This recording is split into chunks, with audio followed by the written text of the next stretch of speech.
Возле села Ижанцы Усть-Майского района горит лес. Из-за порывистого ветра и отсутствия осадков огонь перекинулся на населенный пункт и уничтожил дизельную электростанцию и 17 жилых домов. Как и положено в такой ситуации, на подмогу из Якутска выехали все экстренные службы. И хотя это лишь учение, все происходит максимально приближенно к реальности.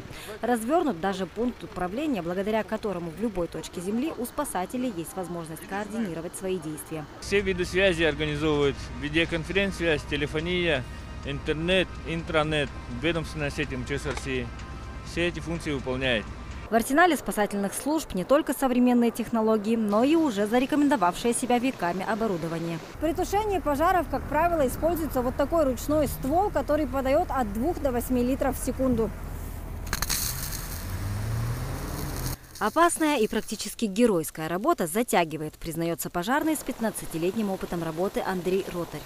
За время службы он спас более 70 человек, но каждый раз входит в горящий дом, не зная, чего ожидать. Координаты мы, конечно, не знаем, комнаты, расположение, ничего не знаем. Мы одеваем аппараты в СИЗО и проходим, ищем, вслепую ползаем.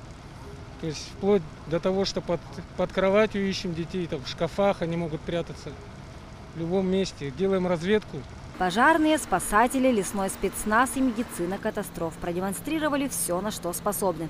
Почти 500 бойцов личного состава и полсотни единиц техники российской системы предупреждения и ликвидации чрезвычайных ситуаций показали полную боевую готовность. Весь личный состав, который будет задействован на предупреждение или ликвидацию чрезвычайных ситуаций, связанных с прохождением паводков или природных пожаров, мы считаем-то готовы.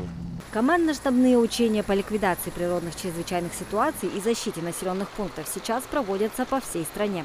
Ежегодно все, кто занят на ликвидации ЧС и занимаются спасением жизней, отрабатывают взаимодействие и навыки для того, чтобы при возникновении реальных катастроф вовремя прийти на помощь. Мария Кардашевская, Виктор Рукавишников, Вести, Якутск.